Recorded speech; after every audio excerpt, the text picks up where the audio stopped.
This creature has a brain larger than any other invertebrate, 3 hearts, blue blood, and skin with a higher resolution than your phone. Meet the giant Australian cuttlefish, the largest cuttlefish on Earth, capable of growing up to 3 feet long. They aren't actually fish at all.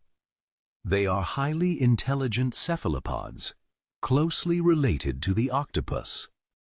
Using millions of specialized color-changing skin cells, they can instantly morph their skin texture and color to flawlessly look like sand, a rock, or seaweed. Their mating season is complete chaos. Drop a comment if you think the sneaky strategy is genius.